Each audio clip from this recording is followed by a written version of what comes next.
Esta es la historia de cómo mi propia hija me despojó de casi $500,000, burlando mi firma.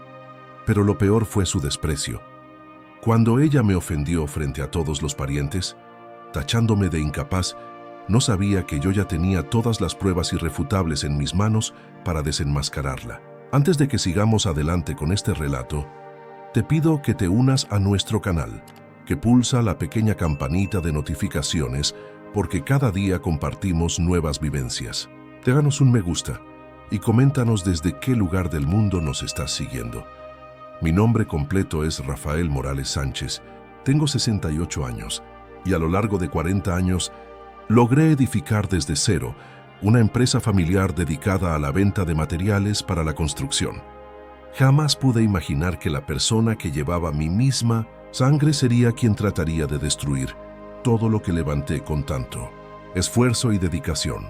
Todo este doloroso suceso comenzó en los primeros días de diciembre de 2023, cuando el frío característico de Madrid parecía penetrar hasta el fondo de los huesos. Era un martes al amanecer, e Isabel, mi compañera de 45 años, me llevó el café a mi mesa de trabajo, como hacía puntualmente.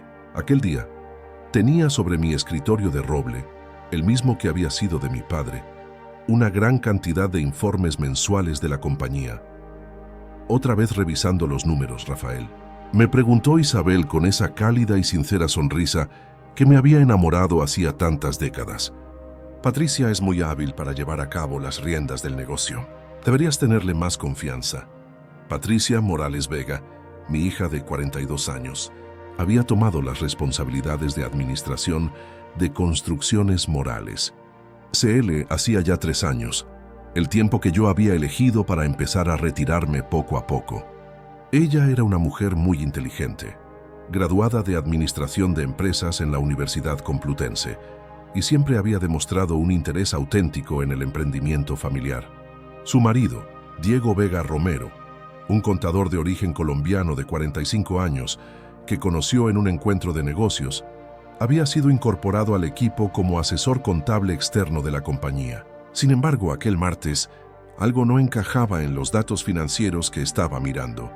Isabel, fíjate bien en esto, le dije señalando una línea muy precisa en la hoja de cuentas. Aquí se indica que yo autoricé con mi firma una transferencia de 75.000 euros a una distribuidora que se llama Materiales del Mediterráneo S.A. el pasado 20 de noviembre. ¿Tú recuerdas si yo firmé algo así? Mi esposa se acercó a la mesa acomodándose sus lentes para leer. Isabel Sánchez Torres siempre había sido mi cómplice y asesora en los temas de la empresa, aunque no tuvo una preparación formal en el área.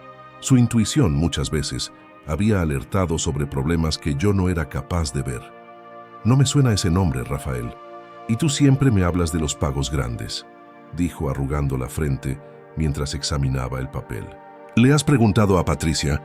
Todavía no lo he hecho, pero hay algo muy raro en mi firma aquí. Acerqué el papel a la luz directa. La rúbrica se parecía a la mía, pero había un detalle en la forma de la letra R que me parecía tanto familiar como extraña. ¿Sabes dónde tengo mi libreta de citas de noviembre? Isabel se dirigió al mueble archivador y me trajo mi agenda personal de cuero de color marrón. Pasé las hojas rápidamente hasta llegar a la fecha del 20 de noviembre. Ese día, yo había estado en casa todo el tiempo, recobrándome de un resfriado muy fuerte. No había ido a la oficina, por lo tanto no había firmado ningún documento. Isabel, yo no puse esta firma. Mi voz se escuchó más profunda de lo normal. El 20 de noviembre estuve en la cama con fiebre. ¿Lo recuerdas? Incluso llamaste al doctor Fernández. Mi esposa se puso un poco pálida. Pero entonces, ¿cómo es esto posible? Patricia podría haber firmado por ti. Esta era una acción que, en ocasiones, habíamos permitido en situaciones de emergencia, sobre todo cuando yo estaba fuera de la ciudad por viaje y se necesitaba una autorización urgente. No obstante, ella siempre me consultaba por teléfono antes de hacerlo y sin falta me informaba al terminar. Revisé mi celular buscando en el historial de llamadas del 20 de noviembre. Ni una sola llamada de Patricia ese día, ni tampoco mensajes sobre permisos o pagos. Voy a contactar a Patricia, decidí tomando el teléfono fijo. Buenos días, papá. respondió Patricia con el tono alegre de siempre. ¿Cómo están tú e Isabel? Bien, hija. Te llamo por la transferencia de 75.000 euros a Materiales del Mediterráneo del 20 de noviembre. No recuerdo haber dado permiso para ese pago. Hubo un instante de silencio antes de que contestara. Sí, ese pago era realmente urgente, papá. Necesitábamos esos productos para el proyecto de las rosas. Como tú estabas indispuesto, Diego me sugirió que yo pusiera la firma para autorizarlo. Creí que no habría ningún problema, considerando que se trataba de una situación de emergencia. ¿Y por qué no me llamaste para preguntar primero? No quería molestarte mientras te sentías mal. Además, Diego me dijo que como administrador asociado tenía la potestad de manejar estos asuntos de urgencia. Su explicación parecía lógica, pero algo en la forma en que lo dijo me generó desconfianza. Patricia siempre había sido muy estricta con los procedimientos. Era muy extraño que hubiera accionado sin mi conocimiento, especialmente tratándose de una cantidad tan importante de dinero. Entendido, hija. La próxima vez, aunque esté enfermo, llámame. Prefiero que me interrumpan a que haya confusiones. Claro, papá. Tienes razón. No volverá a pasar. Colgué el teléfono, pero la sensación de intranquilidad no se iba.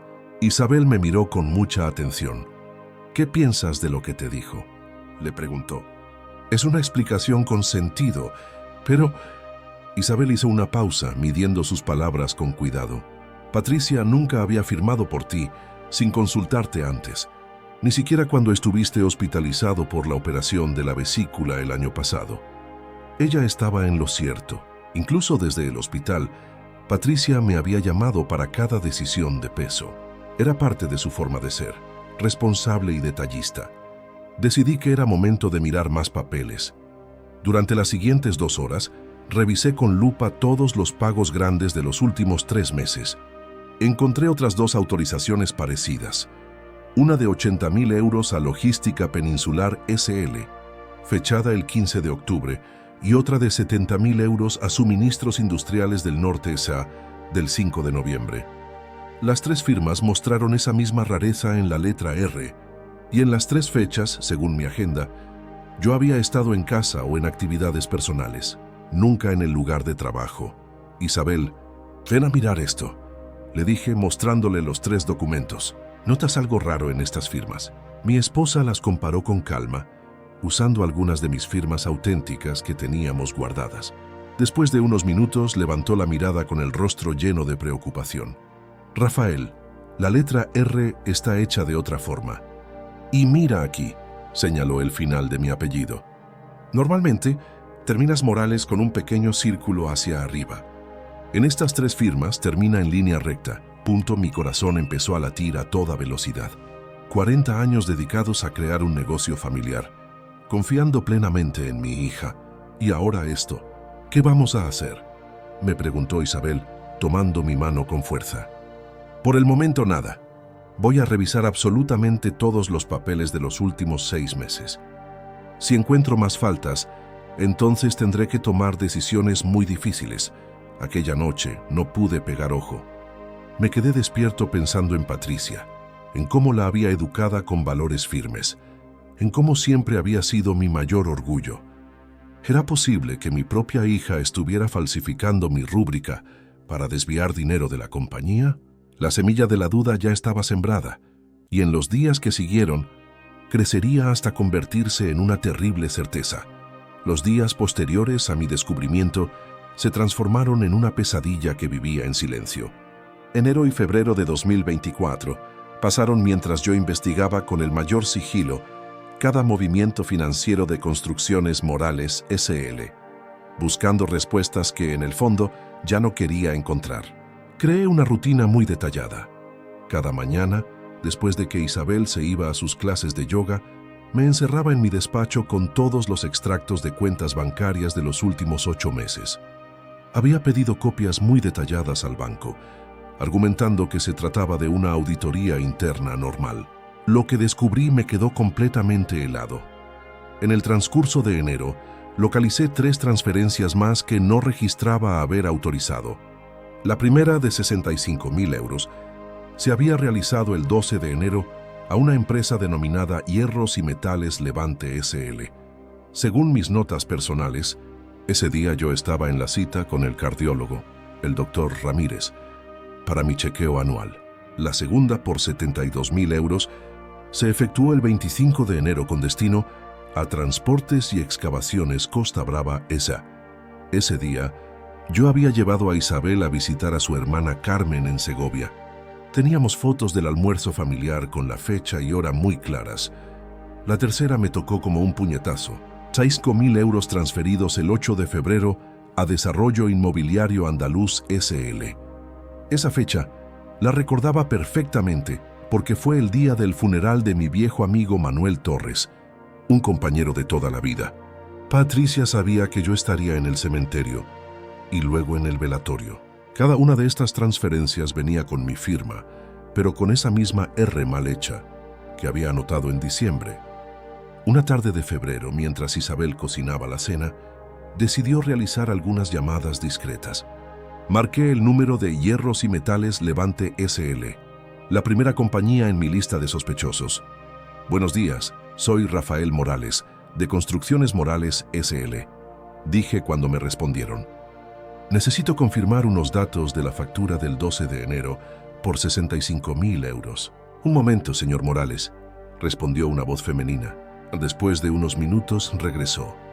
Disculpe, pero no tenemos constancia de ninguna operación con su empresa. ¿Está seguro de nuestro nombre? Sentí un nudo en el estómago. ¿Podría revisar de nuevo?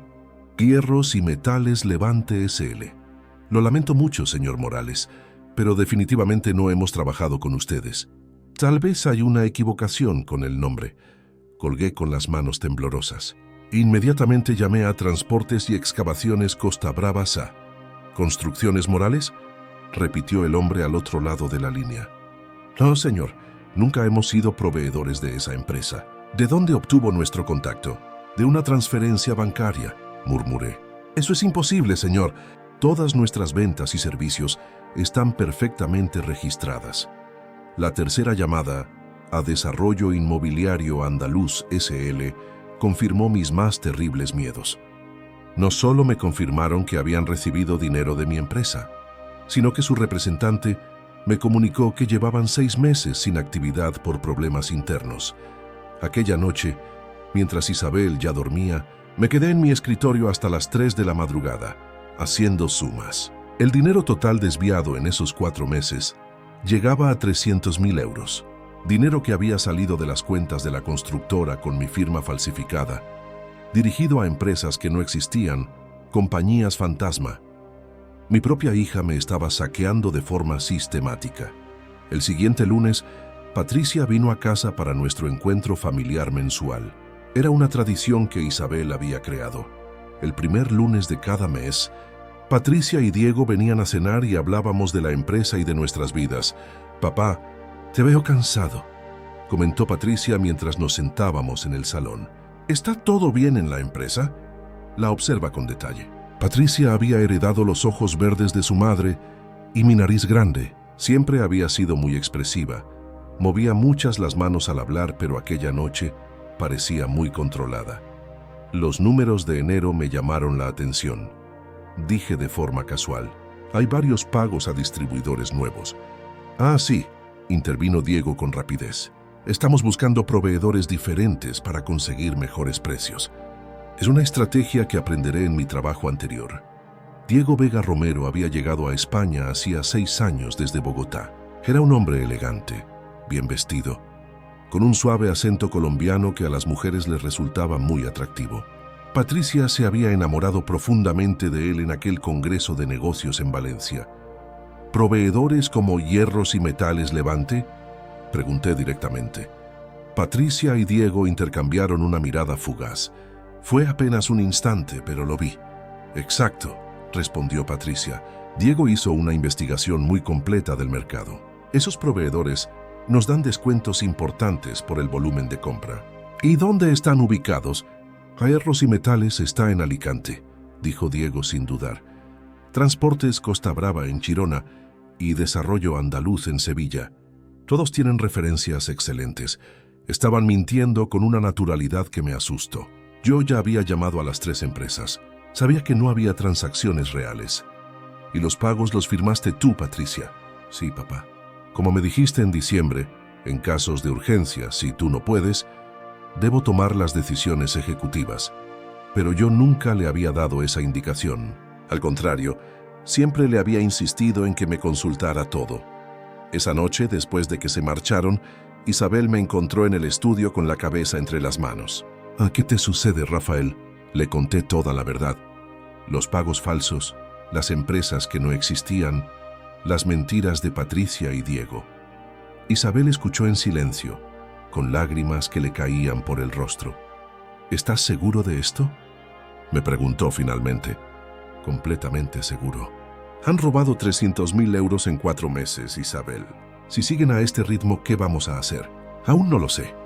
Necesito reunir más pruebas antes de enfrentarlos. Esto ya no es un simple malentendido familiar.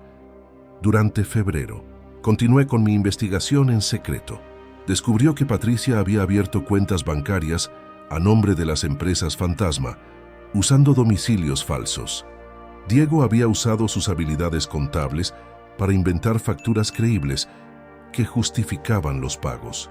El 15 de febrero encontró la prueba más dolorosa: transferencias por 75.000 euros adicionales, esta vez a una empresa llamada Materiales Premium Mediterráneo S.L., un nombre muy parecido al que vi en diciembre. Cuando llamé para verificar, la empresa no existía. El total robado ascendía ahora a 375.000 euros. Tú, mi propia hija, la persona que había criado con amor y principios, me estaba destruyendo económicamente mientras me miraba a los ojos y mentía sin inmutarse. Era momento de actuar de forma contundente. Marzo llegó con una primavera temprana que contrastaba con el invierno que se había instalado en mi corazón. La certeza de la traición de Patricia me quitó el sueño, pero durante el día debía mantener la apariencia de normalidad mientras reunía las pruebas definitivas que necesitaría. El 2 de marzo tomó una decisión crucial. Contraté de forma muy discreta los servicios de un experto en análisis de firmas. Álvaro Jiménez Ruiz tenía su despacho en la calle Alcalá y era muy respetado en los juzgados de Madrid. Le llevé ejemplos de mi firma auténtica, junto con las autorizaciones dudosas, sin contarle al inicio el contexto familiar. Señor Morales, me dijo después de examinar los documentos con un microscopio especial, estas firmas han sido falsificadas de manera muy evidente. Quien las hizo tiene acceso constante a documentos con su firma original porque ha practicado mucho. Sin embargo, hay varios detalles técnicos que las delatan. Me mostré las diferencias con una precisión científica. La presión del bolígrafo era irregular, el ángulo variaba un poco, y lo más revelador, la velocidad con la que fueron hechas era mucho más lenta que la de mis firmas naturales. ¿Podría usted confirmar esto ante un juez?, le preguntó. Sin ninguna duda. Tengo 22 años de experiencia, y estas falsificaciones son claras bajo un análisis técnico.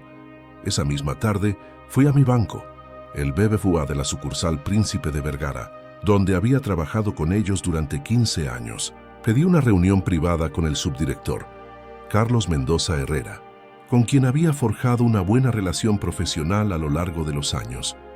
Carlos, necesito revisar todas las transferencias que yo autoricé en los últimos 6 meses. Hay fallos que debo comprobar.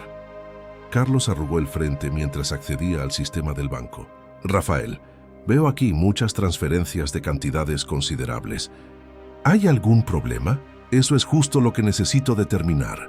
¿Podrías darme copias certificadas de todas las órdenes de transferencia que llevan mi firma desde octubre de 2023? Por supuesto. Aunque debo preguntarte, ¿sospechas de alguna irregularidad?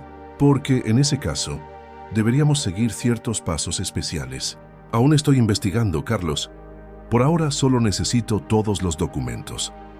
2 días después, tenía en mis manos un expediente de 37 páginas que documentaba detalladamente mi calvario económico. El banco había registrado 17 transferencias sin mi permiso, por un monto total de 450.000 euros. 450.000 euros, casi $500.000 que Patricia y Diego habían sacado de la empresa familiar con una estrategia que demostraba absoluta planificación previa. Esa noche, mientras Isabel cocinaba, recibió una llamada que me dejó paralizado. «Papá, tengo una noticia fantástica». Era Patricia, con esa alegría forzada que ahora sabía que era una actuación. «Diego ha cerrado un contrato excelente con una constructora de Valencia. Necesitamos transferir 100.000 euros mañana para asegurar los materiales». «¿100.000 euros para qué constructora exactamente?» «Se llama Obras y Proyectos Levantinos SL. Es una oportunidad única, papá, pero exige el pago por adelantado para reservar el pedido». «Patricia, mañana no puedo ir a la oficina. Tengo cita con el médico». «No hay problema, papá. Yo puedo firmar la autorización como ya hicimos antes». Ahí estaba la confirmación final. Planeaba seguir robándome, usando el mismo método que había perfeccionado durante meses. «De acuerdo, hija. Hazlo mañana temprano». Colgué el teléfono e inmediatamente busqué el número de información de Valencia. Pregunté por el teléfono de Obras y Proyectos Levantinos SL. La respuesta era la que esperaba. Esa empresa no existía. Al día siguiente, en lugar de ir a la falsa cita médica que había inventado, me dirigió a la oficina 2 horas antes de que abriera. Tenía las llaves del edificio y conocía los horarios del personal de limpieza. Me escondí en el almacén pegado a la oficina principal, desde donde podía ver todo sin ser descubierto. A las 9 en punto, Patricia llegó con Diego. Los vi mientras ella abría la caja fuerte donde guardábamos los documentos importantes y sacaba papel oficial de la empresa. Diego se sentó en mi escritorio y empezó a escribir una orden de transferencia.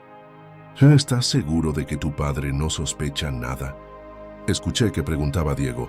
«Para nada. Cada vez está más despistado con la edad. Además, confía ciegamente en mí. Este será el último, Patricia. Ya hemos reunido lo suficiente para nuestro negocio en Colombia». «El negocio en Colombia». Patricia se acercó a Diego. «¿Cuándo pensabas contarme sobre ese plan?» «Es una sorpresa, mi amor. He estado preparando todo para que tengamos nuestro propio imperio allí con lo que hemos conseguido aquí. Podemos montar una constructora en Bogotá». Mi hija se quedó en silencio unos segundos. «¿Y qué pasa con mi padre? ¿Y con la empresa familiar?» Diego la abrazó. «Cariño, tu padre ya es mayor. Tarde o temprano tendrá que cerrar o vender.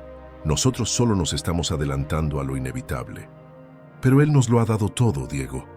La empresa, la confianza. Patricia, ¿prefieres quedarte aquí siendo la empleada de tu padre toda la vida o quieres ser la dueña de tu propio destino?» Observé cómo mi hija asentía lentamente, convencida por las palabras de su esposo. Durante la hora siguiente, los vi falsificar mi firma con una habilidad que demostraba meses de práctica. Diego había traído un bolígrafo idéntico al que yo usaba, y Patricia tenía varios ejemplos de mi firma auténtica para copiarse. Cuando terminaron, Diego guardó el documento en su portafolio. «Voy al banco ahora mismo. Para mañana el dinero estará en la cuenta de Panamá. Una cuenta en Panamá». La dimensión internacional de su plan me dejó sin aliento. Después de que se fuera, me quedé en el almacén durante otra hora, asimilando la magnitud de la traición. No solo me estaban robando, sino que estaban planeando escapar del país con mi dinero y abandonando la empresa familiar que había sido el trabajo de mi vida. Esa tarde, desde la soledad de mi estudio, tomé la decisión más dolorosa de mi existencia. Marqué el número del bufete de abogados Martínez y Añas Asociados, donde trabajaba Tomás Gil Navarro, un abogado penalista experto en delitos económicos que me habían recomendado años atrás. «Tomás, soy Rafael Morales. Necesito una consulta muy urgente sobre un asunto familiar delicado». «Por supuesto, Rafael. ¿Cuándo puedes venir?» «Mañana por la mañana. Te espero a las 10. Esa noche no pude ni cenar». Isabel me miraba con preocupación mientras yo revisaba una vez más todos los papeles que había reunido. «Rafael, tienes que contarme lo que pasa. Llevas semanas actuando de forma muy extraña». Le conté todo lo que había descubierto. Isabel escuchó en silencio, con las lágrimas rodando por sus mejillas. «¿Estás seguro de todo esto?» «Los vi falsificando mi firma esta mañana, Isabel. Los oí hablar de huir a Colombia con nuestro dinero». «¿Y qué vas a hacer ahora?» Mañana consulta con un abogado. Esto ya no es un problema familiar, es un crimen. ¿Vas a denunciar a tu propia hija? La pregunta me atravesó el pecho. Isabel, Patricia tomó esa decisión en el momento que decidió robarme. Yo solo voy a proteger lo que nos queda. El 8 de marzo, mientras el resto del mundo celebraba el Día Internacional de la Mujer, yo me dirigí al despacho de Tomás Gil Navarro, llevándome la prueba de la traición más dolorosa de mi vida.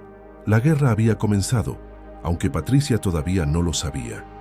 El despacho de Tomás Gil Navarro estaba ubicado en un edificio elegante de la calle Serrano, con techos altos y grandes ventanas por donde entraba la luz de la mañana de marzo. A mis 68 años, nunca imaginé que estaría sentado frente a un abogado penalista discutiendo cómo proceder contra mi propia descendencia. Tomás era un hombre de 52 años, calvo, con anteojos de metal y una reputación intachable en casos de crímenes financieros. Su oficina estaba llena de diplomas y reconocimientos que demostraban su larga experiencia en casos complicados. Rafael, ya he revisado todos los documentos que me enviaste ayer por correo electrónico, comenzó Tomás, organizando los papeles sobre su mesa de madera de caoba. Abrió una carpeta gruesa que contenía las copias de las transferencias, los informes del experto calígrafo y las fotos que yo había tomado en secreto de Patricia y Diego, falsificando mi firma. Antes de continuar, necesito que me confirme unos puntos esenciales. Primera pregunta. ¿Tu hija Patricia posee algún poder notarial que le permita firmar en tu nombre? Ninguno, respondí con firmeza. Siempre mantuvo el control absoluto sobre cualquier autorización de pago que supere los 20.000 euros. Segunda pregunta. ¿Existe algún documento de la empresa que Diego pueda usar como excusa para interpretar que tenía autorización para estos procedimientos? Absolutamente no. Diego es un asesor contable externo, sin ninguna participación como socio en Construcciones Morales S.L. Su labor es únicamente la asesoría de cuentas. Tomás avanzó mientras tomaba notas en su cuaderno de leyes. Tercera pregunta. ¿Ha hablado directamente con Patricia sobre estas irregularidades? No sé, preferí reunir las pruebas completas antes de cualquier enfrentamiento. Excelente decisión. Ahora, Rafael, debes explicarte la gravedad legal de esta situación. Tomás se recostó en su silla, adoptando un tono profesional, pero que denotaba comprensión. Los delitos que tu hija y su esposo están cometiendo incluyen falsificación de documentos, estafa continuada y apropiación indebida de fondos. La suma total de 450.000 euros los pone en la categoría de delitos muy graves. Sentí que se me contraía el estómago al escuchar los términos legales aplicados a las acciones de Patricia. ¿Qué clase de penas estaríamos considerando? La falsificación de documentos con agravantes puede llevar a penas de 3 a 6 años de prisión. La estafa continuada por esas cantidades, de 4 a 8 años. Si consideramos la relación de confianza familiar de la que se han aprovechado, los jueces podrían aplicar más agravantes. ¿Y el plan de huida a Colombia que escuché? Tomás frunció el ceño. Eso complicaría mucho la situación. Si escapan de España con dinero robado, estaríamos hablando de blanqueo de capitales a nivel internacional. Las posibilidades de recuperar el dinero se reducirían de manera drástica. ¿Qué me aconsejas hacer? Tenemos 2 caminos, Rafael. El primero, una confrontación familiar en privado, exigiendo la devolución total del dinero y que dejen inmediatamente sus actividades delictivas. El segundo, una denuncia penal formal, solicitando medidas de prevención para congelar sus bienes y evitar que se fuguen. ¿Y las posibilidades de éxito en cada caso? La confrontación familiar corre el riesgo de que destruyan las evidencias y aceleren su plan de escape. La denuncia penal garantiza que la justicia intervenga, pero implica hacer público el caso y es muy probable que termine en prisión. Me quedé en silencio durante varios minutos, sopesando las 2 opciones que decidirían el futuro de mi familia. Tomás, hay algo más que debes saber. La cena familiar anual está programada para el próximo domingo 24 de marzo. Es una tradición que celebramos desde hace 15 años. ¿Estarán presentes Patricia y Diego? Es el único evento familiar que nunca se pierde. Tomás se inclinó sobre la mesa, mostrando un claro interés en la situación. Rafael, ese encuentro familiar podría convertirse en la ocasión perfecta para que pongamos en marcha una estrategia totalmente controlada, me explicó el abogado. ¿Qué tipo de estrategia o plan? Podríamos diseñar una táctica donde tú muestres las pruebas en el ambiente de la familia, pero con un apoyo legal asegurado al instante. Yo permanecería en comunicación contigo a través de una línea especial y tendríamos que las autoridades preparadas para intervenir de inmediato si ellas intentan escapar o destruir cualquier evidencia. La idea me resultó fascinante, pero al mismo tiempo me llenaba de un pánico profundo.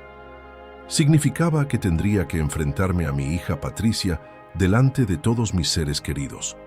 Todo dependerá de cómo desees manejarlo, continuó Tomás. Podemos planear desde una charla muy privada hasta la presentación completa de todas las pruebas. Necesito meditarlo, Tomás. Por supuesto, pero Rafael, existe un tiempo límite fundamental que debemos tener muy presente. ¿Cuál es ese factor? Según lo que me ha dicho, Patricia y Diego están apurando sus movimientos. La transferencia de 100.000 euros que evitaste hace unas horas indica que están alistando algo grande. No podemos permitirnos retrasos. Tomás tenía toda la razón. Cada día que pasaba, el peligro de que completaran su huida y se esfumaran aumentaba.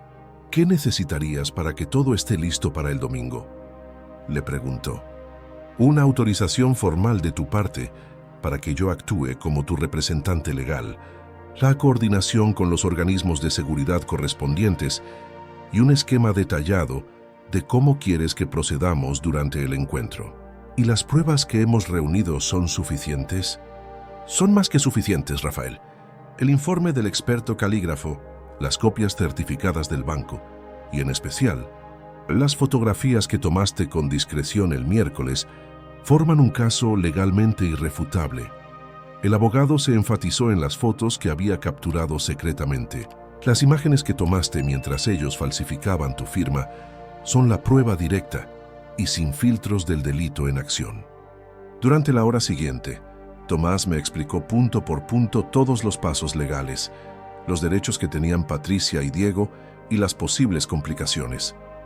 Rafael, necesito preguntarte algo que es muy personal, dijo Tomás hacia el final. ¿Estás preparado emocionalmente para las consecuencias de este proceso?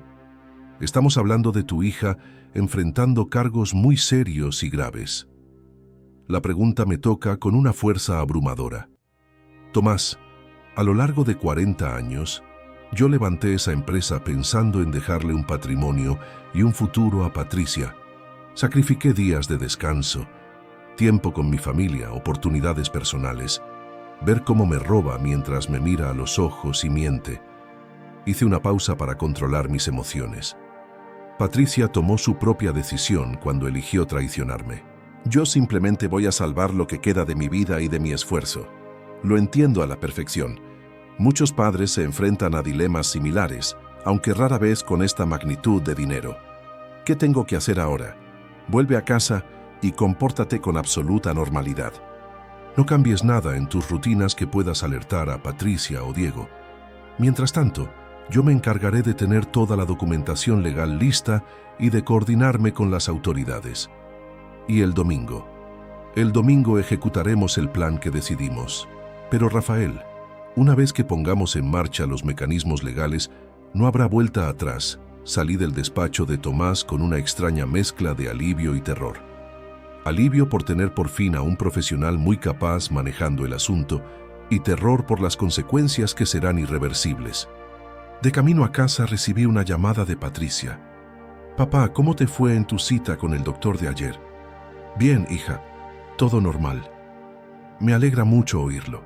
Por cierto, Diego y yo estamos muy ilusionados con el encuentro familiar del domingo.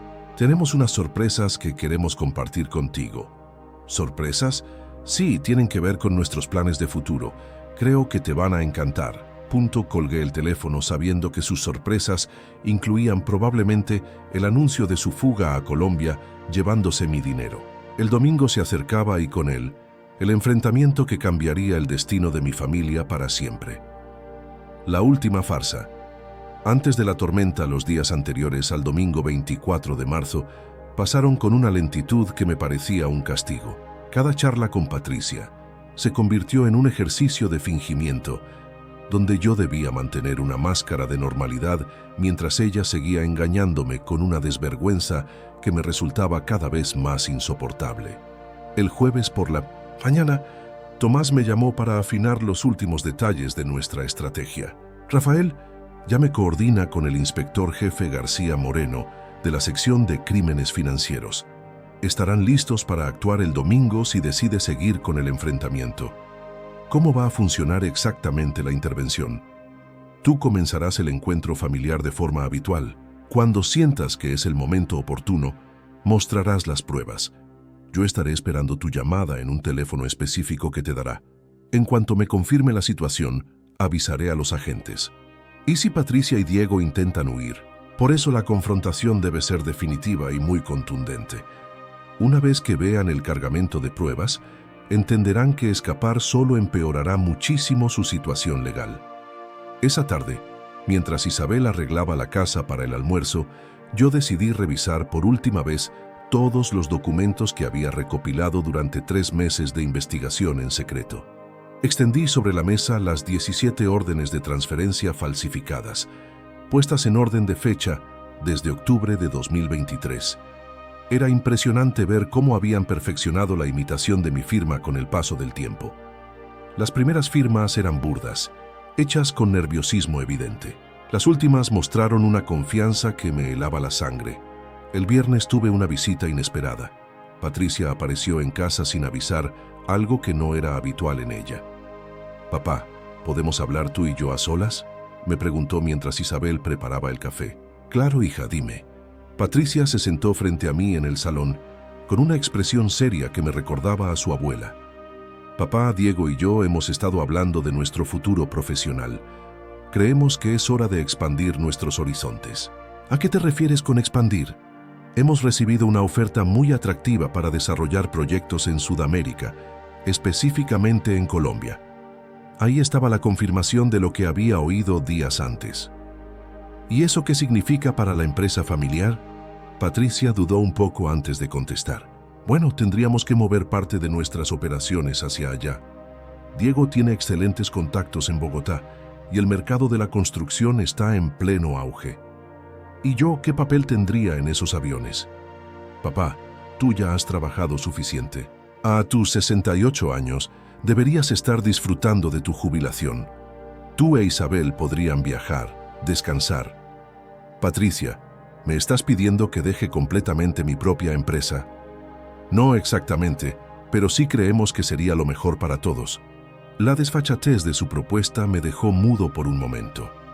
No solo me estaban robando, sino que querían que yo me quitara voluntariamente del camino para que pudiera completar el saqueo sin problemas. Es una propuesta interesante, hija. Déjame meditarlo durante el fin de semana. Por supuesto, papá, no hay prisa.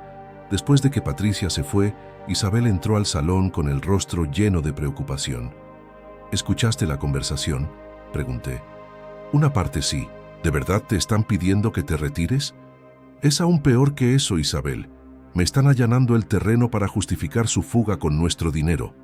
Esa noche tuve la pesadilla que me había atormentado por semanas. Soñé que llegó a 1900 la oficina y encontró las cuentas vacías, Patricia y Diego desaparecidos y 40 años de trabajo evaporados sin dejar rastro. El sábado por la mañana, Tomás me llamó para la última coordinación. Rafael, ¿has tomado una decisión sobre cómo procederemos mañana? Sí, voy a enfrentarlos directamente durante el encuentro familiar, pero quiero hacerlo de modo que no puedan negar las pruebas ni intentar huir. Perfecto. Te enviaré por mensajería un cofre de seguridad donde podrás organizar todas las pruebas. La idea es que lo presenta de forma muy impactante, para que el golpe psicológico sea máximo. El cofre de seguridad. Una caja de madera fina de nogal con un pequeño candado. El factor sorpresa será crucial. Cuando la abran y vean la cantidad de pruebas que ha reunido, entenderán que su juego de engaños ha terminado. Las autoridades estarán situadas a 3 manzanas de tu casa En cuanto yo reciba tu llamada confirmando el enfrentamiento, irán hacia allá. El tiempo estimado de llegada será de apenas 5 minutos. ¿5 minutos no es mucho tiempo? Rafael, una vez que vean las pruebas, sabrán que huir solo agravaría su situación legal de forma dramática. Además, contarás con el respaldo de Isabel y de cualquier otro familiar que esté allí. Esa tarde, el cofre llegó por mensajería. Era de nogal, con adornos dorados y un candado fuerte. Pasé 2 horas ordenando con sumo cuidado el contenido. Las transferencias falsificadas en orden de fecha, el informe del experto, las copias, certificadas del banco y las fotos que había tomado en secreto. Al cerrar la caja y guardar la llave en mi bolsillo, sentí una mezcla de firmeza y tristeza profunda. Estaba a punto de destruir la relación con mi hija, pero también de proteger el patrimonio que había construido durante toda mi vida. La revelación en la mesa del comedor el domingo amaneció con un cielo claro y despejado que contrastaba duramente con la tormenta inminente en mi casa. Isabel había preparado el almuerzo tradicional, paella, gazpacho y flan casero. Durante 15 años, estos encuentros habían sido momentos de alegría y unidad. A las 11 de la mañana recibí el mensaje de Tomás. Todo listo. Inspector García y su equipo en posición. Línea especial activa. Media hora después, sonó el timbre. Patricia y Diego llegaron con flores para Isabel y una botella de vino. Sus sonrisas parecían más grandes que nunca, sin duda anticipando el anuncio de su fuga y el saqueo final. Papá, Isabel. Patricia me dio un abrazo que ahora sentía completamente falso. Qué día tan hermoso para estar juntos en familia. Diego me dio un apretón de manos muy firme. Don Rafael, esperamos que esté preparado para las noticias tan emocionantes que traemos. Estoy preparado para muchas cosas, Diego, respondí con una sonrisa que él creyó de complicidad, pero que en realidad ocultaba una determinación de hierro. Durante el aperitivo, Patricia y Diego intercambiaron miradas cómplices mientras hablaban de cosas sin importancia. Isabel, que conocía toda la verdad, mantenía una calma admirable, aunque yo notaba su tensión en pequeños detalles, como la forma en que sostenía su copa. Bueno, dijo Patricia finalmente, Diego y yo tenemos algo muy importante que comunicarles. Perfecto, respondí levantándome de mi silla. Pero antes de que empiecen, yo también tengo algo que mostrarles. Me dirigí a mi estudio y regresé llevando el cofre de nogal. Lo puse con cuidado sobre la mesa del comedor, en medio de los platos de aperitivos. ¿Qué es eso, papá?, preguntó Patricia con curiosidad fingida. Es algo que he estado preparando durante los últimos 3 meses, hija. Algo que creo que los va a sorprender muchísimo. La hora de la verdad había llegado. El silencio que siguió fue pesado como el aire antes de un trueno. Patricia y Diego miraban la caja con una mezcla de curiosidad y una inquietud que crecía sin poder evitarlo. Rafael, ¿de qué se trata todo esto?, preguntó Diego intentando sonar tranquilo, pero notó un claro temblor en su voz. Es un asunto que tiene que ver con nuestros negocios familiares, respondí, disfrutando del control que había recuperado después de meses de sentirme como una víctima. Algo que estudió a fondo y que afecta directamente nuestro futuro como familia. Isabel permanecía inmóvil, con las manos juntas sobre las piernas. Papá, ¿nos vas a dejar con la intriga?, dijo Patricia con una risa nerviosa. ¿Puedes decirnos qué hay en esa caja tan misteriosa? Por supuesto, hija, pero primero, ¿por qué no nos cuentan esas noticias emocionantes que tenían? Me parece que podría haber una conexión interesante entre lo que ustedes quieren anunciar y lo que yo he descubierto. Patricia y Diego intercambiaron otra de esas miradas de comunicación secreta. Bueno, comenzó Diego enderezándose. Como le dije a Patricia el viernes, hemos recibido una propuesta de negocios excepcional en Colombia. Una oportunidad para expandir la constructora a mercados internacionales. ¿Qué clase de propuesta es exactamente?, pregunté, encontrando interés. Una asociación con grupos muy fuertes en Colombia para construir complejos residenciales en Bogotá y Medellín. El potencial de crecimiento es gigantesco, don Rafael. Patricia ascendiendo muy animada. Papá, Podríamos multiplicar nuestras ganancias por 10 en menos de 3 años. Diego tiene contactos muy importantes allá, gente con el dinero suficiente para hacer inversiones masivas. Suena fascinante, comenté. ¿Y cuál sería la cantidad de dinero inicial necesaria para esa expansión? Aproximadamente 500.000 euros, respondió Diego sin dudar. Para establecer las oficinas, compre el equipo inicial y asegure los primeros contratos, 500.000 euros, 50.000 más de lo que me habían robado hasta ese momento. ¿Y de dónde saldría esa inversión inicial? Bueno, Patricia dudó un poco. Pensábamos usar el dinero extra que tiene la empresa familiar. Has sido muy precavido con las inversiones, papá. Es momento de ser más atrevidos. ¿El dinero extra? Repetí lentamente. ¿Te refieres al dinero que la empresa ha ganado en los últimos meses? Exactamente. Diego ha encontrado oportunidades que tú, con todo respeto, quizás no puedas apreciar debido a que nuestros enfoques de negocios son diferentes por la edad. La superioridad en su tono me molestó profundamente. No solo me robaban, sino que me trataban como a un anciano que ya no entendía nada.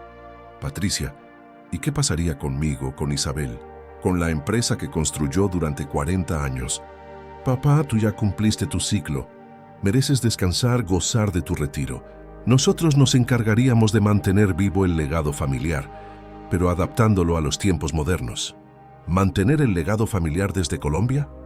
Don Rafael, intervino Diego rápidamente, la economía globalizada exige tener presencia en otros países. No se trata de irnos de España, sino de abrir nuevos horizontes. Entiendo, dije acercando mis manos al cofre. Y supongo que necesitarían mi permiso para acceder a ese dinero extra de la empresa. Bueno, sí, admitió Patricia, aunque como administradora de la empresa tengo cierta libertad para tomar decisiones urgentes. ¿Libertad? Levanté las cejas simulando asombro. ¿Desde cuándo tienes libertad para hacer transferencias de 500.000 euros? Papá, no exactamente 500.000 de una sola vez. Me refiero a transferencias pequeñas, distribuidas a lo largo de varios meses para mejorar los impuestos. ¿Transferencias pequeñas, distribuidas durante varios meses? Repetí sus palabras lentamente. Como las que han estado ocurriendo desde octubre del año pasado, el cambio en sus expresiones fue instantáneo. Patricia se puso pálida y Diego dejó de sonreír por primera vez. ¿A qué te refieres exactamente, papá? Me refiero a esto, dije sacando la llave de mi bolsillo y abriendo con ceremoniosidad el cofre de nogal. Lo primero que quedó a la vista fue una fotografía ampliada a todo color. Diego sentado en mi escritorio con un bolígrafo en la mano, falsificando mi firma en una orden de transferencia, mientras Patricia observaba a sus espaldas con documentos de la empresa. «¡Dios mío!», murmuró Isabel, aunque ya conocía la imagen. «Papá, ¿qué es esto?». «¿Nos has estado vigilando?». Patricia se levantó tan rápido que tiró su copa de vino. «No vigilando, hija, protegiendo mi patrimonio». Extraje los documentos ordenados. «Protegiendo el trabajo de toda mi vida de los ladrones, que resultaron ser mis propios parientes». Diego trató de mantener la calma. «Don Rafael, creo que hay una equivocación». «¿Equivocación?». Lo interrumpí, dejando sobre la mesa las 17 órdenes de transferencia falsificadas. «¿Es una equivocación que hayas falsificado mi firma para robar 450.000 euros de mi empresa?». «Eso no es...». Diego intentó protestar, pero se calló cuando vio el informe del perito calígrafo. «No es que, Diego, no es falsificación de documentos, no estafa, es continua, no es robo de dinero».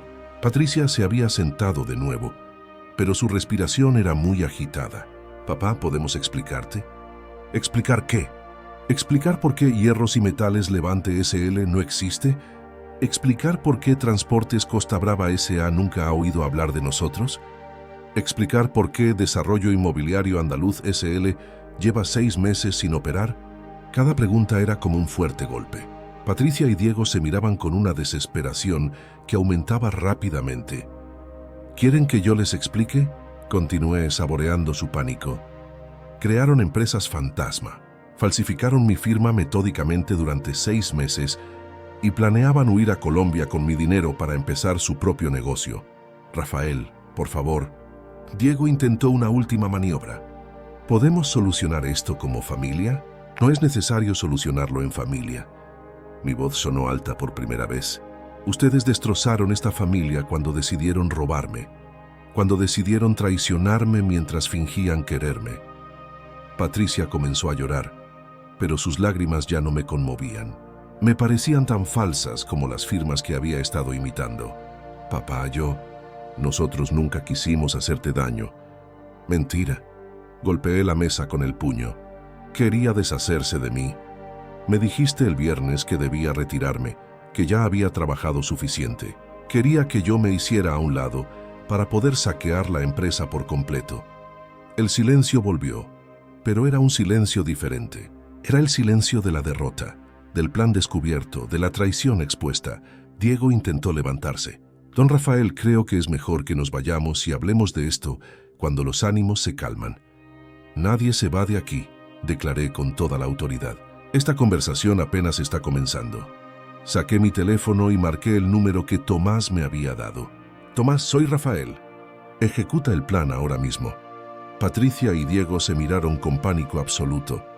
¿Qué plan?, preguntó Patricia con la voz rota. El plan para asegurarme de que paguen por lo que han hecho. El plan para recuperar mi dinero y proteger lo poco que me queda de mi dignidad. Tú, a lo lejos, comenzamos a escuchar el sonido de las sirenas acercándose rápidamente. El bloqueo, la desesperación y la verdad. Oculta, el ruido de las sirenas se hacía más intenso mientras Patricia y Diego intentaban entender la gravedad de su situación. La expresión en sus rostros pasó del shock inicial a una desesperación palpable que llenaba el comedor. Llamaste a la policía. La voz de Patricia se quebró en un tono agudo. Llamaste a la policía contra tu propia hija. Llamé a la justicia contra dos delincuentes que, por casualidad, son mi hija y mi yerno. Respondí con una calma helada que me sorprendió hasta a mí mismo. La sangre no les da permiso para cometer delitos. Diego se levantó de golpe, haciendo que su silla cayera al suelo de mármol. Patricia, tenemos que irnos de aquí ahora. ¿Irse a dónde, Diego?, pregunté con sarcasmo. ¿A Colombia? ¿Y con qué dinero? Con el dinero que está paralizado en cuentas que ya están bajo investigación judicial. El rostro de Diego se volvió tan pálido que parecía un muerto. ¿De qué estás hablando? Hablo de que mi abogado no solo preparó la denuncia penal, sino que también solicitó medidas cautelares para congelar todos los bienes relacionados con las empresas fantasmas que ustedes crearon. Disfruté cada palabra. El dinero que robaron está retenido desde ayer por orden de un juez. Patricia se agarró al brazo de Diego como si fuera un salvavidas. ¿Eso es verdad? ¿Puedes hacer eso? Pueden y lo hicieron, confirmé. 450.000 euros congelados en cuentas de Panamá, España y Colombia. Sí, Diego, también sabemos de las cuentas internacionales. Diego se llevó las manos a la cabeza, dándose cuenta de que su plan elaborado se había derrumbado completamente. Don Rafael, usted no lo entiende.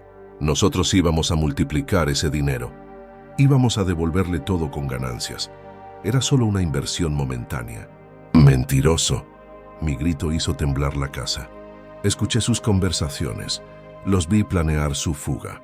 Hablaban de levantar su propio imperio en Colombia, mientras yo me convertía en un estorbo que debían quitar de en medio. Las sirenas sonaban ya muy cerca, en la esquina de la calle. Isabel se acercó a la ventana con disimulo y me acercó confirmando que los coches de policía estaban llegando.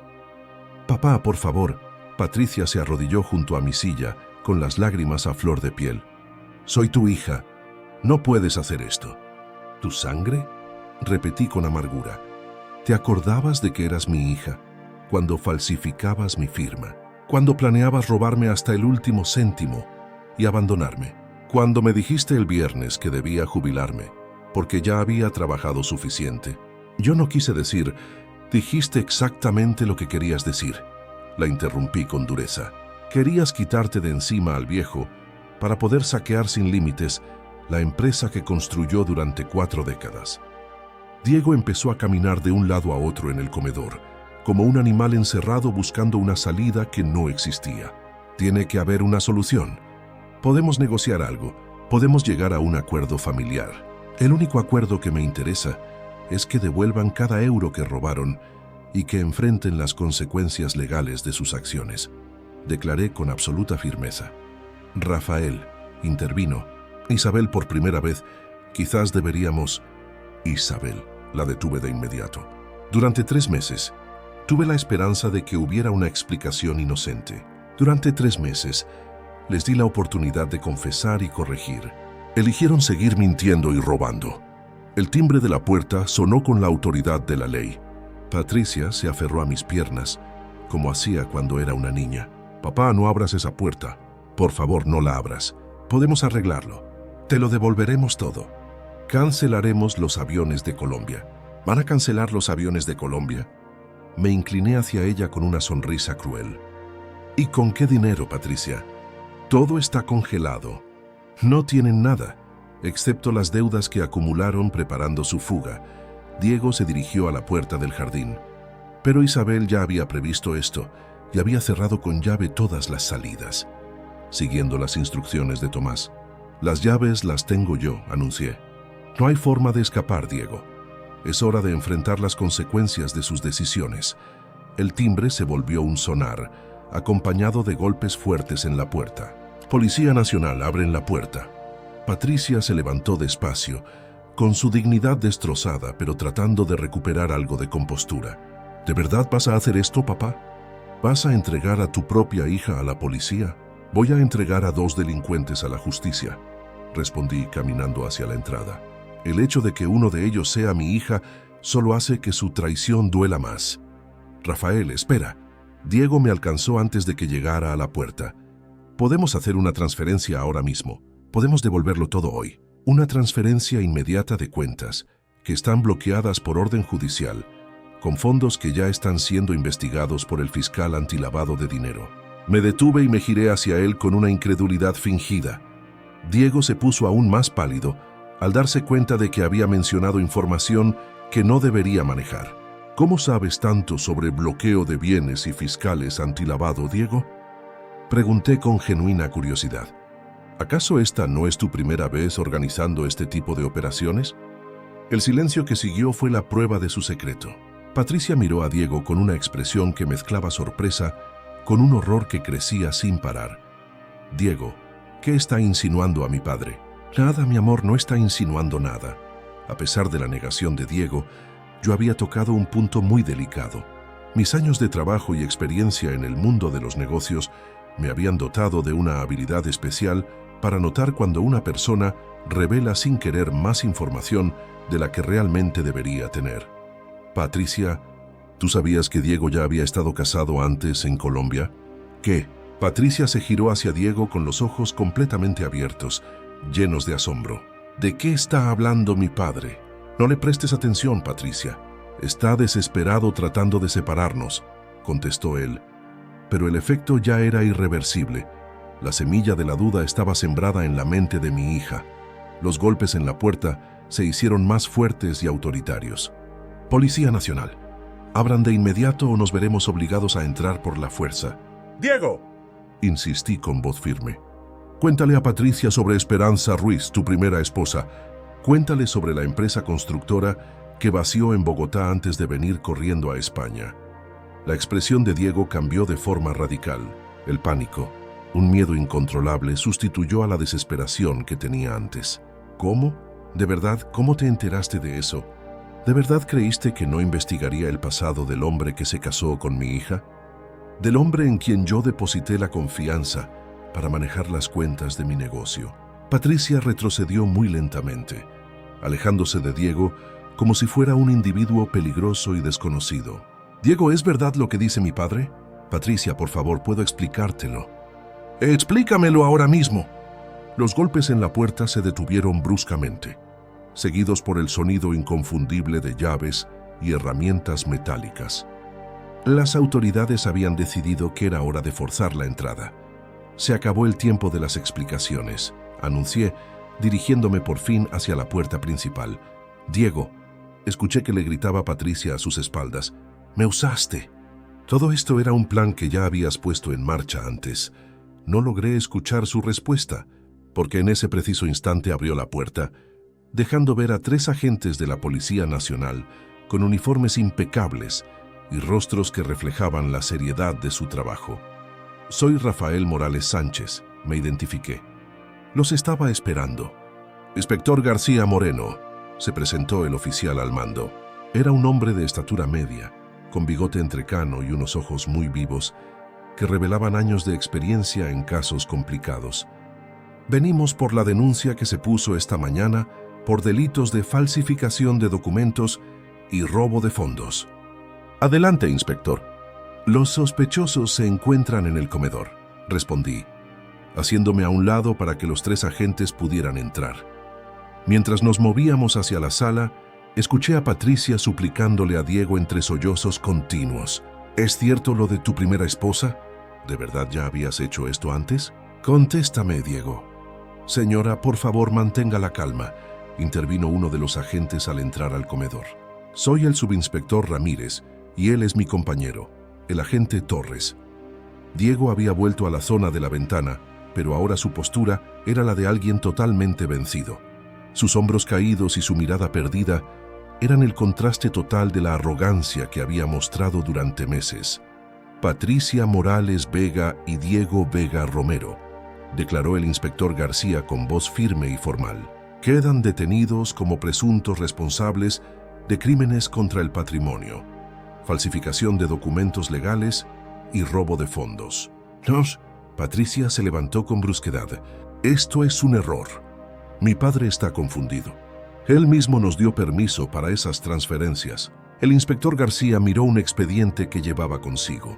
Señora Morales, tenemos en nuestro poder el informe pericial que confirma la falsificación de 17 documentos con la firma de su padre, además de pruebas fotográficas de ustedes realizando dichas falsificaciones.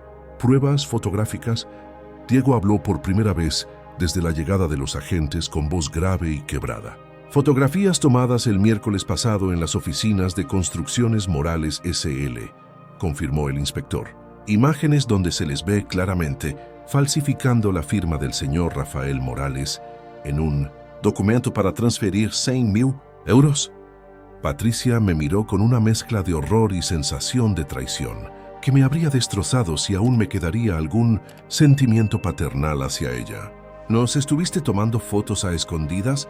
¿Eres capaz de espiar a tu propia hija? Soy capaz de proteger mis bienes de ladrones profesionales, respondí sin ninguna emoción. No importa quiénes sean esos ladrones. El subinspector Ramírez se acercó a Diego. Señor Vega, por favor, extienda sus manos hacia adelante. Espera. Diego retrocedió hasta chocar con la ventana. Tengo información que puede ser de gran interés para la policía. ¿Qué clase de información?, preguntó el inspector García, deteniéndose por un momento. Información sobre otros fraudes similares, sobre una red criminal mucho más grande de la cual yo era parte. Patricia lo miró con total incredulidad. ¿Una ruja más grande? ¿De qué estás hablando? Diego, intervine con una curiosidad genuina. ¿Estás sugiriendo que esto va más allá de robar a tu sueño? Diego tomó una respiración muy profunda, como alguien que está a punto de arrojarse al vacío. Hay otros casos en Colombia, en Argentina, en México. Familias de empresarios que... ¡Cállate!, Patricia le gritó con una furia que nunca le había visto antes. No puedes estar diciendo que esto era parte de algo enorme. Patricia, mi amor, yo nunca quise que tú te metieras tan a fondo. Al principio solo iba a ser una pequeña operación, pero cuando vi las oportunidades... ¿Operación? Patricia parecía absorber cada palabra como si fuera un veneno mortal. Me convertiste en parte de un crimen organizado a nivel internacional. El inspector García intercambió miradas significativas con sus colegas. Era evidente que esta revelación había transformado el caso de un simple robo familiar en algo potencialmente mucho más complicado. Señor Vega, dijo el inspector con un interés renovado, esa información será evaluada en su momento por el juez, pero ahora debe venir con nosotros. No, Patricia se interpuso entre Diego y los agentes. Él me engañó. Yo no sabía nada de operaciones internacionales. Yo solo creía que estaban qué, Patricia? Pregunté con frialdad. ¿Robándole solo a tu padre? Eso lo hace más aceptable.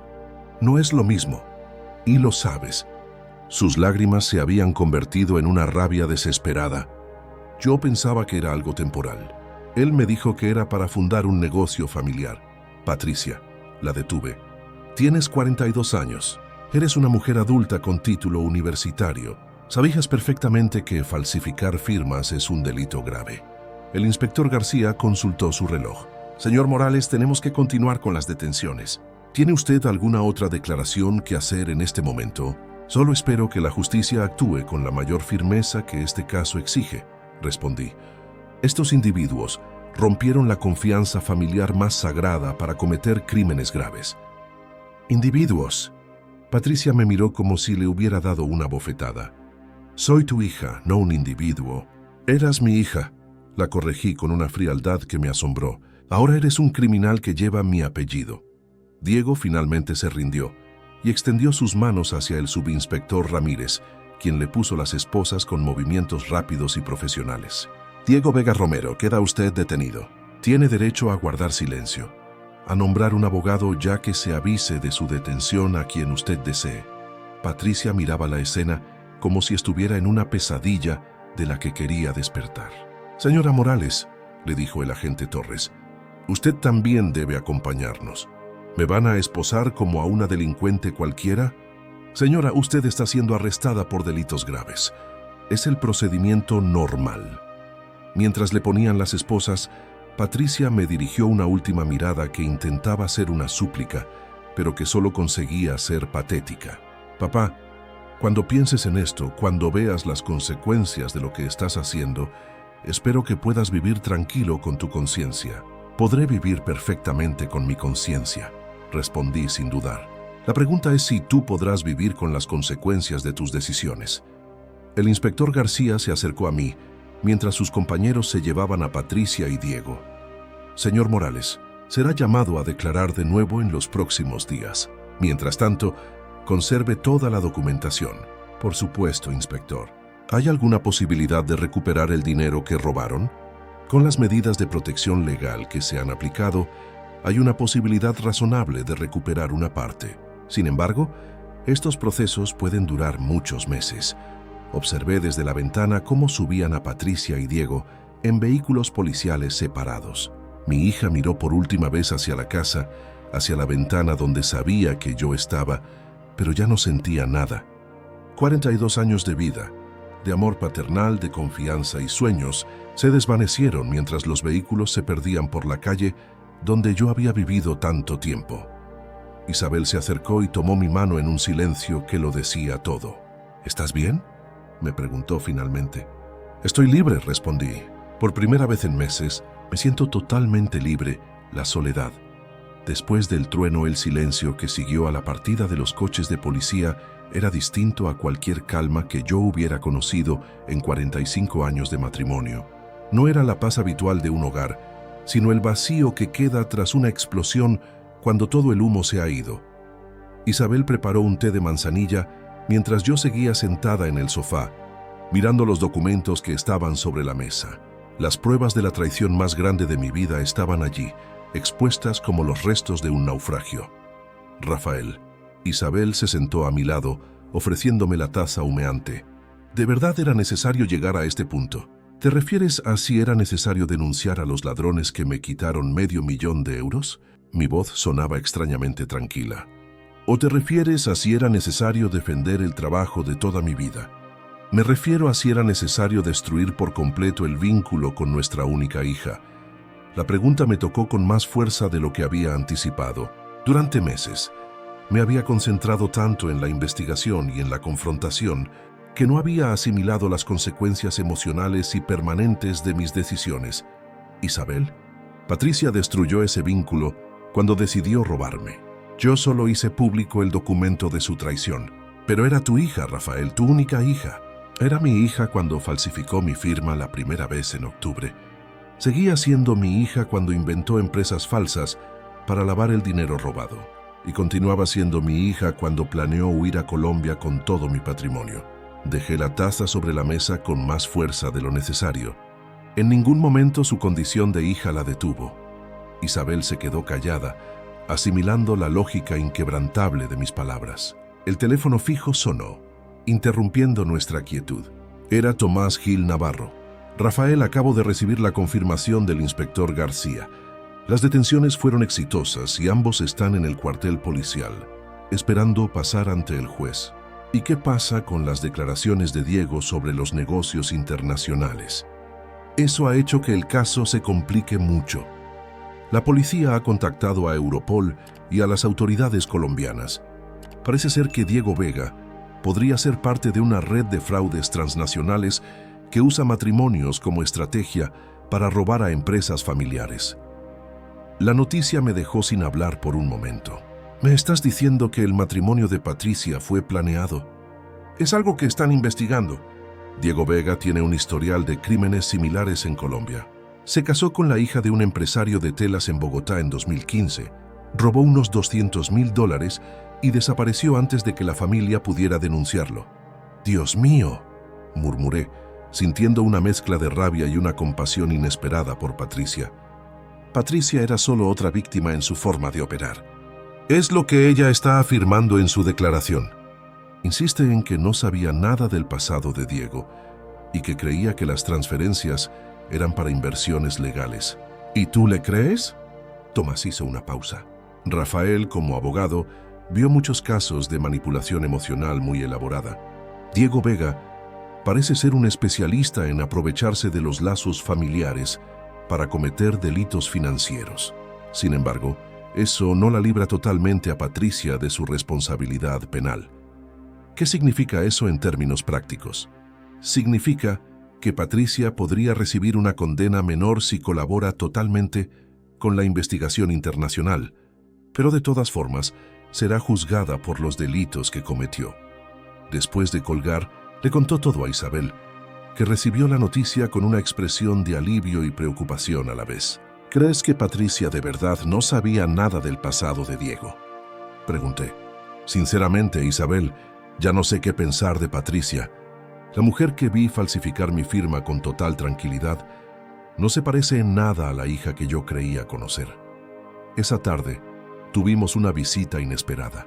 Miguel, mi hermano menor, apareció en la puerta con un rostro sombrío y un periódico bajo el brazo. Rafael, ¿es cierto lo que dicen las noticias? Miguel Morales Sánchez, de 65 años, había trabajado siempre como funcionario en el Ayuntamiento de Madrid. Siempre había sido el hermano pacífico, el que evitaba problemas y buscaba la reconciliación familiar. ¿Qué dice el periódico?, pregunté, aunque ya sabía la respuesta. Miguel ampliando el diario. En la sección de sucesos, un titular decía: detenida la hija de un empresario madrileño por estafar 450,000 euros a su padre. Rafael. Miguel se sentó pesadamente. ¿De verdad era necesario que esto saliera en los medios de comunicación? Miguel, yo no avisé a los periodistas. Los crímenes de esta magnitud atraen la atención de la prensa automáticamente. Pero es Patricia, Rafael, es tu sobrina, la niña que llevábamos a pasear al parque los domingos. La mención de esos recuerdos me golpeó inesperadamente. Patricia corriendo, pidiendo que la subiera a hombros, riendo con esa alegría infantil que creí real durante tantos años. Miguel, esa niña falsificó mi firma 17 veces para robarme $500,000. ¿Qué esperabas que hiciera? ¿Qué finge que nada había pasado? Quería que lo resolvieran entre ustedes, que le dieras la opción de explicar, de devolver el dinero, de corregir el error. Le di 6 meses de oportunidades. Respondió con una firmeza creciente. Cada vez que le pregunté por algo extraño, me mintió. Incluso el viernes pasado, cuando vino, seguí engañándome con historias de negocios en Colombia. Miguel suspiró con profundidad. ¿Y ahora qué? ¿Patricia a la cárcel, Diego deportado? La familia queda destruida por completo. Miguel, la familia se destruyó cuando Patricia eligió traicionarme. Yo solo me negué a ser una víctima silenciosa de esa destrucción. Rafael, tú tienes 68 años y Patricia tiene 42. ¿No crees que merece una segunda oportunidad? ¿Segunda oportunidad? Mi voz se elevó sin querer. Miguel, ella tuvo 17 oportunidades. Cada vez que falsificó mi firma, era una oportunidad para detenerse y confesar. Ella decidió seguir robándome. Isabel intervino suavemente. Miguel, entendemos tu pena, pero Rafael ha sufrido una traición devastadora. No podemos quitarle importancia a lo que Patricia hizo. No le estoy quitando importancia, Isabel, pero tampoco podemos ignorar que Patricia pudo ser manipulada por Diego. ¿Manipulada?, repetí con incredulidad. Miguel, Patricia tiene un título de universidad en administración. Ella manejaba una empresa que ganaba 3 millones de euros al año. No es una joven inocente. Pero estaba enamorada, Rafael. El amor puede enceguecer incluso a las personas más inteligentes. El amor no obliga a falsificar firmas, Miguel. El amor no obliga a inventar empresas falsas. El amor no obliga a planear el robo metódico del dinero de su padre. Miguel se quedó en silencio, luchando visiblemente entre el afecto familiar por Patricia y la evidencia de sus crímenes. ¿Qué va a pasar después?, preguntó finalmente. Ahora la ley seguirá su camino. Patricia y Diego pagarán por sus decisiones, y yo intentaré levantar lo que queda de mi vida y de mi empresa.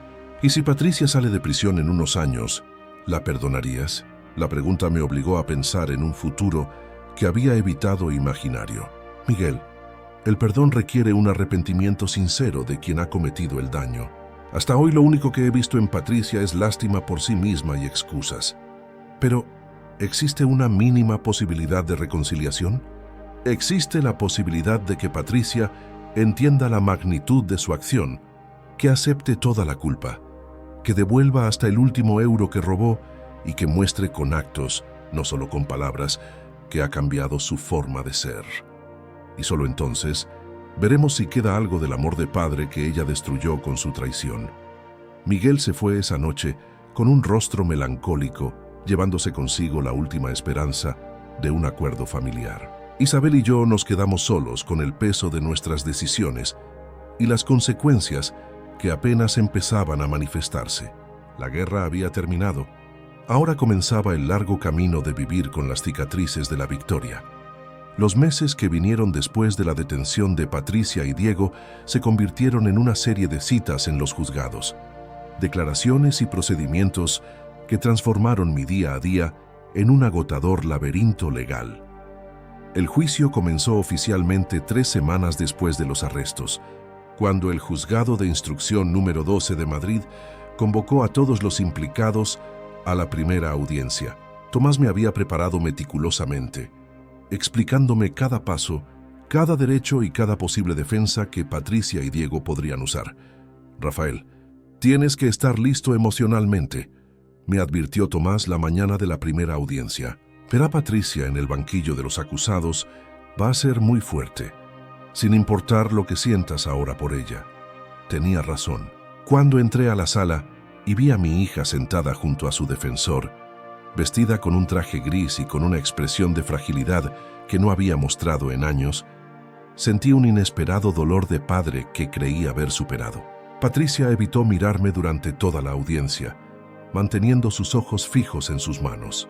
Diego, por el contrario, me miraba con un resentimiento y un desafío que confirmaban su personalidad manipuladora.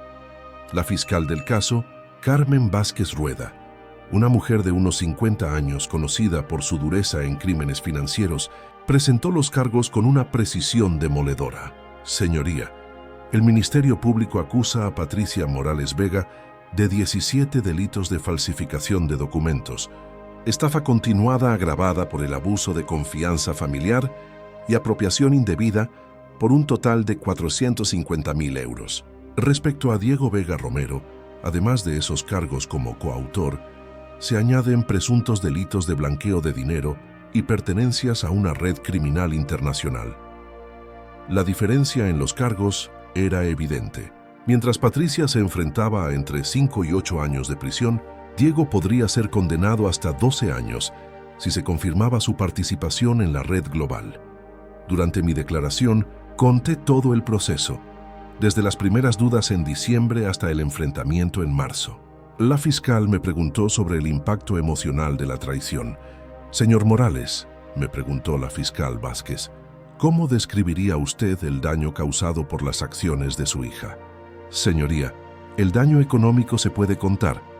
450.000 euros robados de la empresa que construyó durante 40 años. pero el daño emocional es imposible de medir.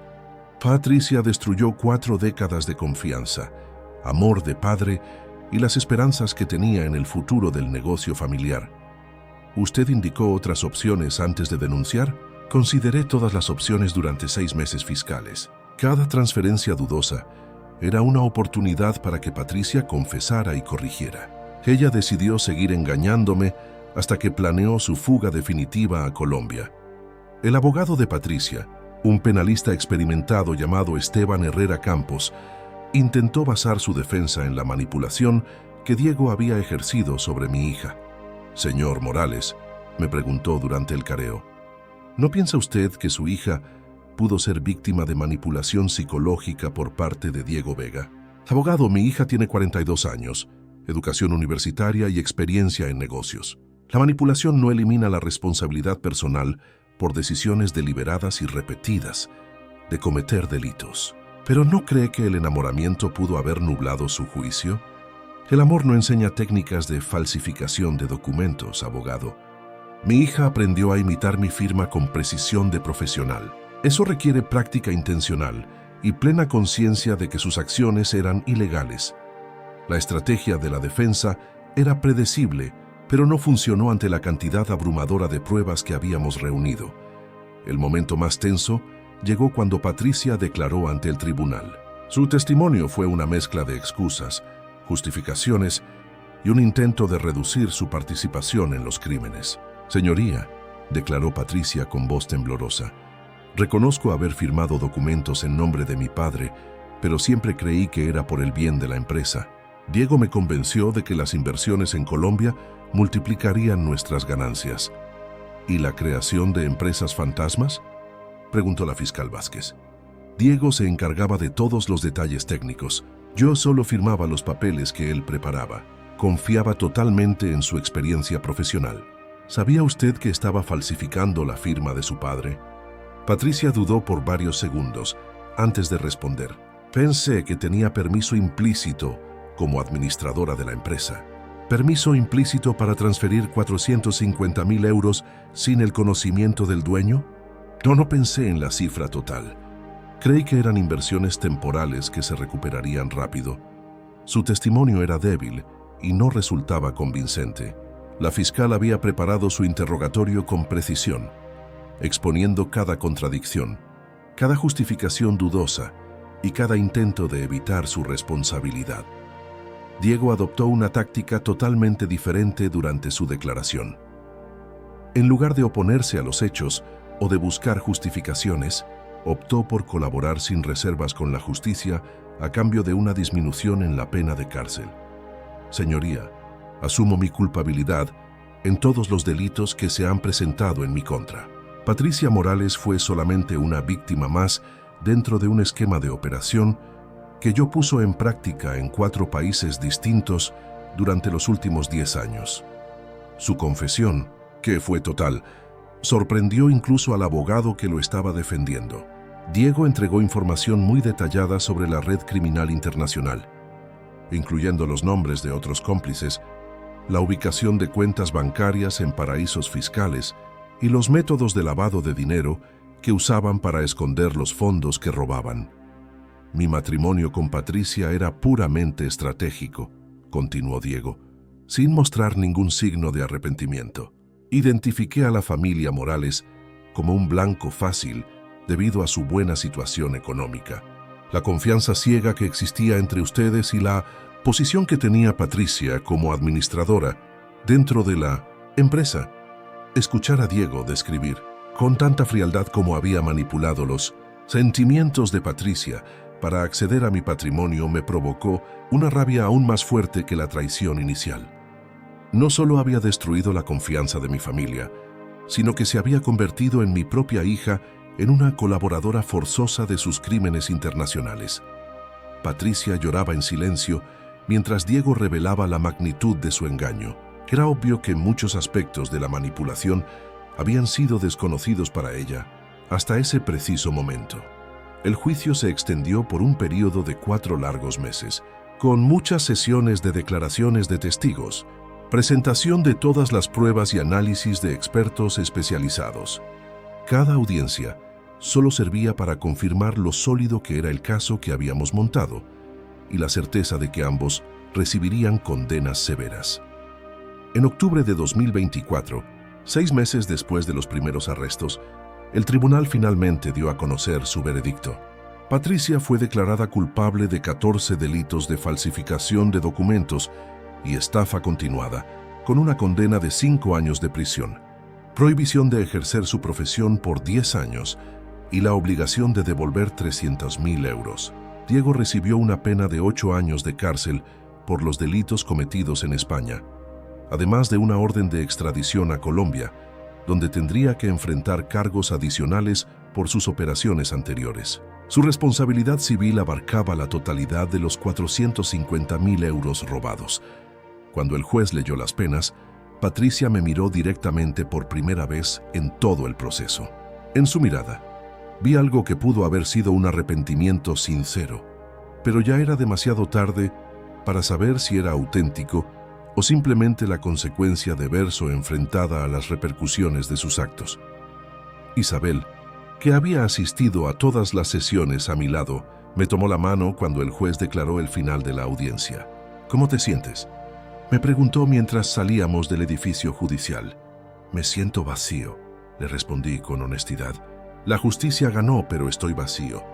La ley había triunfado, pero a un costo personal que apenas comenzaba a comprender en toda su magnitud.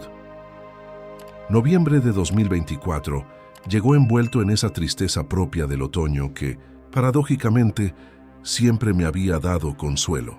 Pero este año todo se sintió diferente. Habían pasado 8 largos meses desde aquel encuentro familiar que cambió nuestra vida para siempre, y las hojas doradas que caían en el paseo marítimo de Valencia simbolizaban el final de una etapa que jamás pensé abandonar.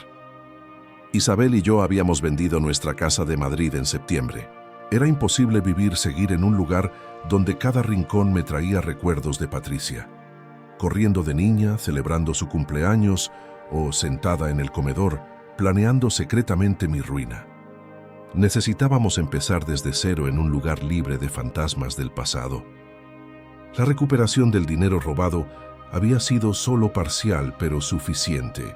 De los 450.000 euros robados, las autoridades consiguieron recuperar 280.000 euros gracias al bloqueo de las cuentas bancarias y la venta de bienes que Patricia y Diego habían comprado con dinero ilícito.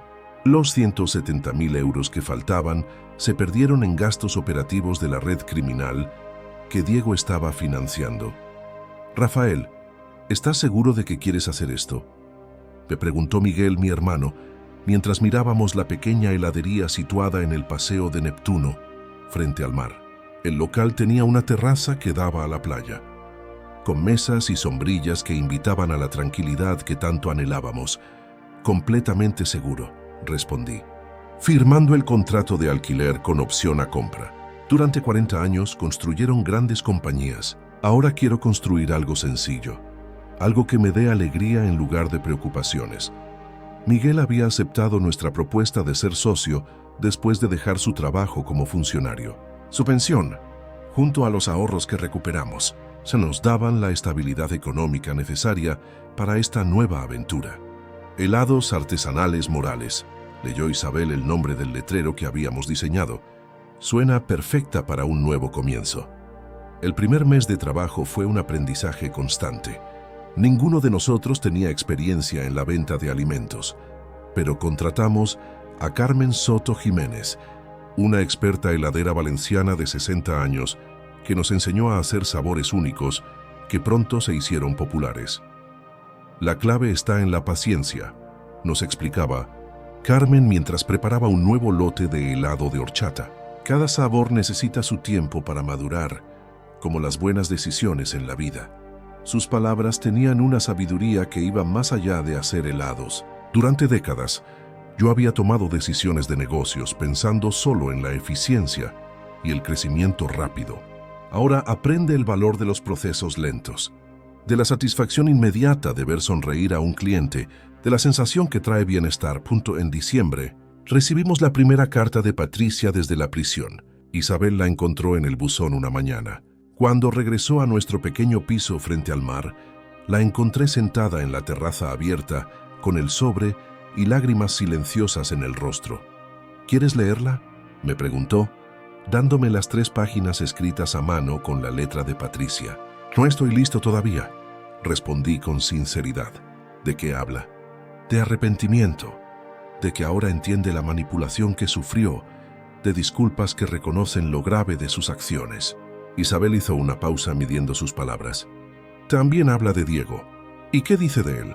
Que se divorciaron legalmente la semana pasada y que por fin entiende cómo él usó su amor y su acceso a la empresa para llevar a cabo su plan. La noticia del divorcio no me sorprendió. Era inevitable. Sin embargo, no cambiaba mi opinión sobre la responsabilidad de Patricia en los delitos. ¿Pide perdón?, le preguntó.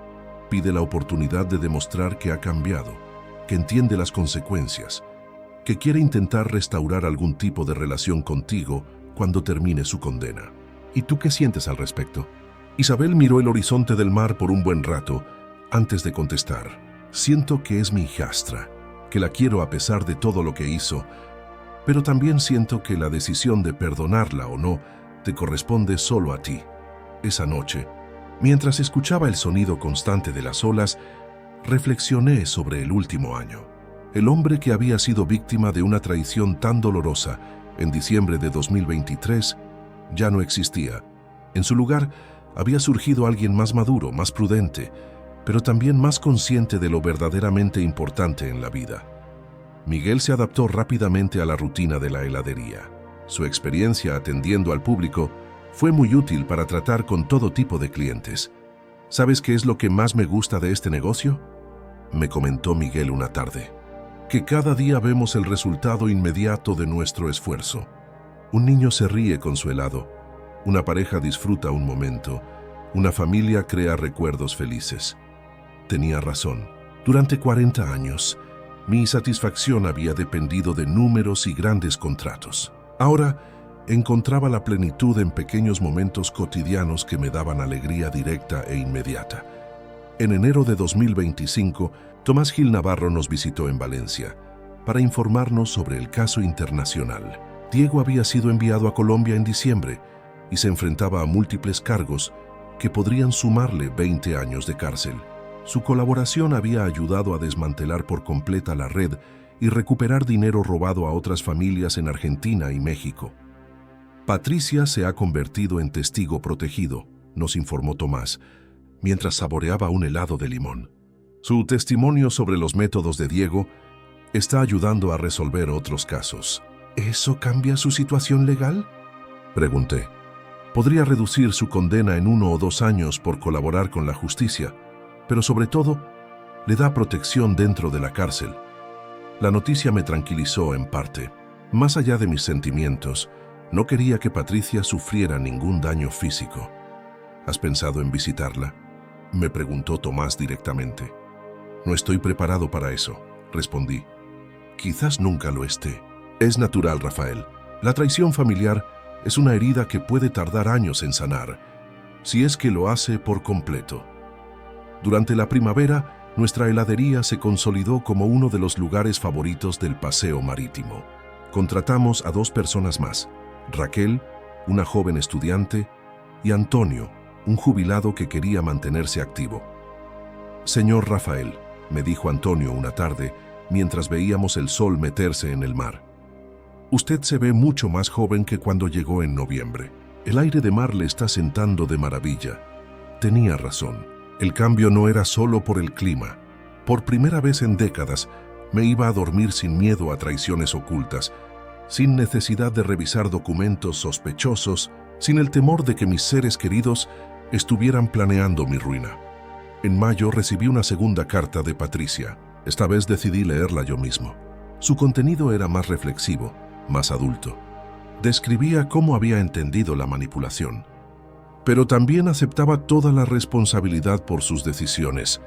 Papá, escribió en el párrafo final, sé que destruí algo que no se puede arreglar entre nosotros. No espero perdón, porque entiendo que hay daños que superan las disculpas. Solo quiero que sepas que cada día en prisión me recuerda la gravedad de mi traición hacia el hombre que más me quiso. Si algún día consideras que merezco demostrar que él cambió de verdad, estará aquí, aceptando lo que hice y trabajando para ser alguien digno de tu respeto. La carta no tenía súplicas desesperadas ni intentos de manipulación. Era la comunicación de alguien que finalmente había aceptado su responsabilidad. ¿Qué vas a hacer?, me preguntó Isabel al terminar de leerla. Por ahora nada. Patricia está cumpliendo su condena. Está reflexionando, está creciendo. Cuando salga de la cárcel en 3 o 4 años, evaluaré si ha cambiado de verdad. Y si lo ha hecho, entonces veremos si es posible reconstruir un lazo basado en el respeto y la honestidad, pero nunca volverá a ser la relación de padre e hija que teníamos. Esa noche, mientras Isabel dormía y yo miraba las estrellas desde la terraza, entendí que había encontrado algo que no sabía que estaba buscando: paz interior.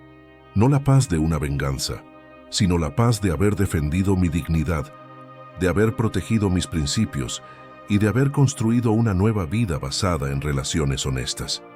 Patricia había destrozado la familia que conocíamos, pero sin querer, había creado la oportunidad para que Isabel, Miguel y yo construyéramos algo diferente. Una familia elegida, basada en el respeto y la total transparencia. La traición más grande de mi vida se había convertido de forma inesperada en el camino hacia la liberación más completa que jamás había sentido.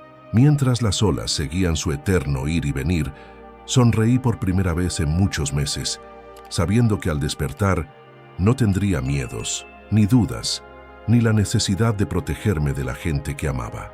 Finalmente, era libre. Gracias por escucharnos y visitar nuestra página. Si te gustan los relatos, suscríbete a Historias que Duelen y activa la campanita para que no te pierdas ninguna de nuestras historias.